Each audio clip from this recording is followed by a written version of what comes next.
नमस्कार सज्जनों, मैं सुनीता मिश्रा और आप देख रहे हैं अपना चैनल सुनीता ज्ञानांशी।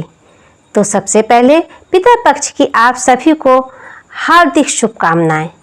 आप लोग पितर की कृपा व आशीर्वाद से स्वस्थ रहें, सुखी रहें, यही मेरी परमेश्वर से आप सबके लिए प्रार्थना है।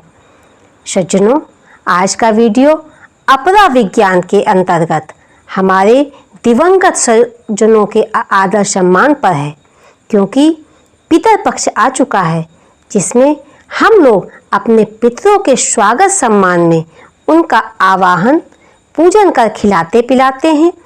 इस वीडियो में आप लोगों को पितर क्या होते हैं, वो कहाँ रहते हैं, कितने वर्ग के पितर होते हैं, पितरों के देवता कौन हैं, पितरों के तर्पण की संपूर्ण पूजन सामग्री, तर्पण करने के पूर्व तर्पणकर्ता के लिए कुछ नियम बताए हैं। तो चलो अब शुरू करते हैं एक जिज्ञासा भरे प्रश्नों के साथ कि पितर किसे कहते हैं। शरीर क्रिया विज्ञान के आधार पर यदि हम पितर को समझें तो मनुष्य 3 पीढ़ियों तक के पूर्वजों को ही अपनी मेमोरी में रख पाता है। इसलिए शायद मनुष्य के मस्तिष्क में स्मृत कोश को ध्यान में रखते हुए आपके पिता के तरफ के 3 पीढ़ियों तक के पूर्वज तथा माता की तरफ के 3 पीढ़ियों तक के पूर्वजों को शामिल किया गया है। इसी को हम वैदिक भाषा में पितर यानी पितृ कहते हैं। यहाँ पितृ शब्द से मतलब हमारे अपने सभी पूर्वजों से है। जीवित व्यक्ति पितर की श्रेणी में नहीं आता है।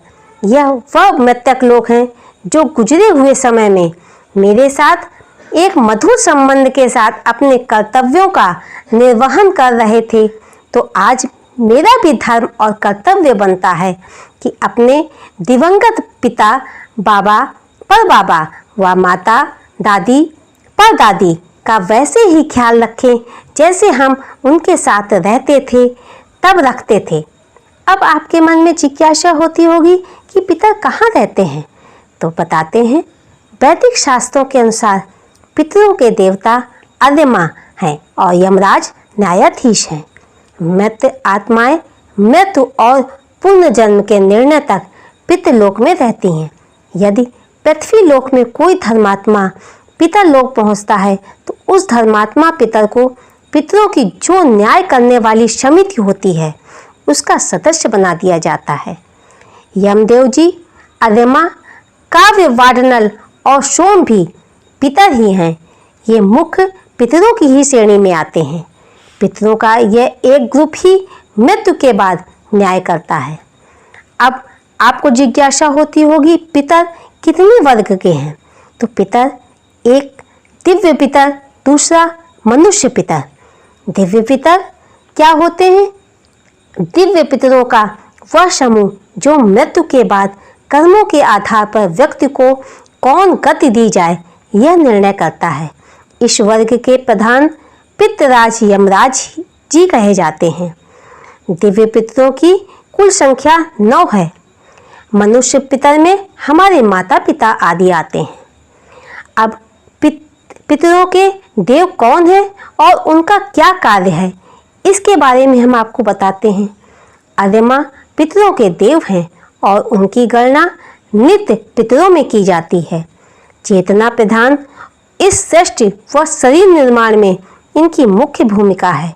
यदि ये प्रसन्न हैं तो आपके पितर भी प्रसन्न होंगे। श्राद्ध व तर्पण में इनके नाम का जल दिया जाता है। ये हव्य और स्वधा या कव्य दोनों का ही भोग ले लेते हैं। यमुना के पति यमराज के बहनोई सूर्यदेव के दामाद श्री चित्रगुप्त जी इस संसार के मनुष्य का सारा लेखा जोखा रखते हैं, जो उस व्यक्ति के न्याय दिलाने के लिए पितर लोक में प्रधान पिता यमराज को इस व्यक्ति का लेखा जोखा दे देते हैं।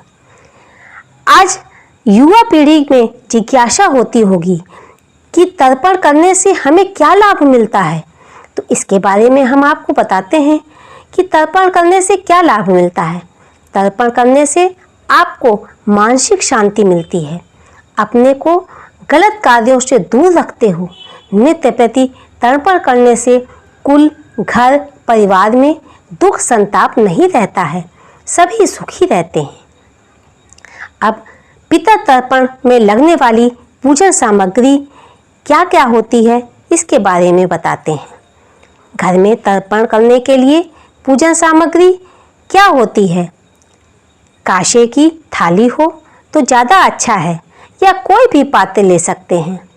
तर्पण जल के लिए एक लोटा लेते हैं, सादा जल लेते हैं, गंगा जल लेते हैं, कुशा, दूब, शहद, काले तिल, सफ़ेद पुष्प, नीले पुष्प, लाल पुष्प, जौ, कच्चा दूध, 1 कुशा, 2 कुश की पैती, 3 कुश की पैती, सफ़ेद चंदन, तुलसी दल, तिल के तेल का दीपक, चावल, पूर्वज की तस्वीर लेते हैं।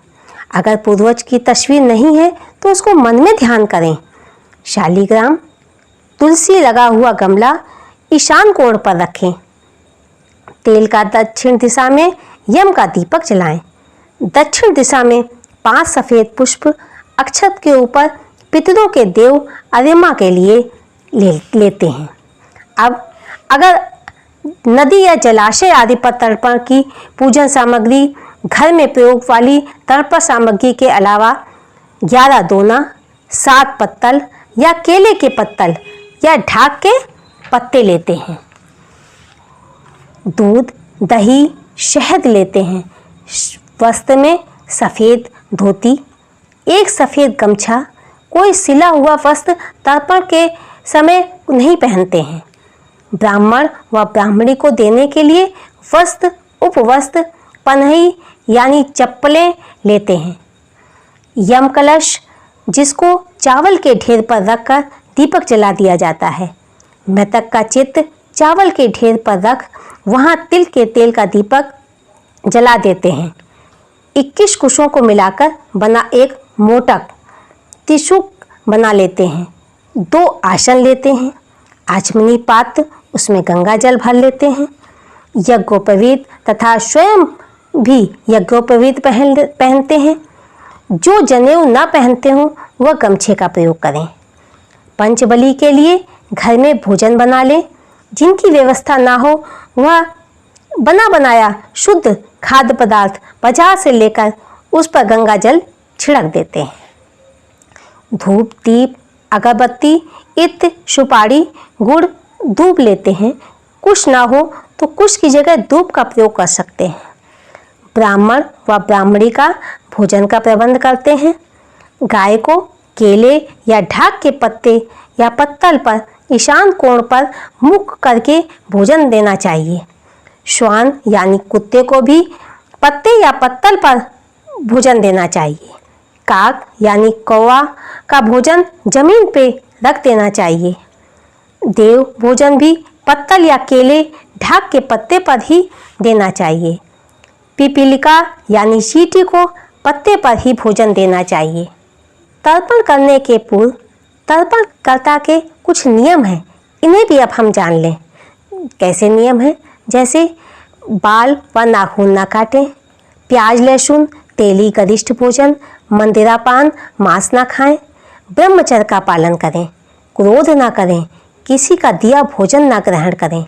चना, मटर, मसूर, कुल्थी, सत्तू, मूली, खीरा, काला नमक, काला जीरा भोजन में ना लें।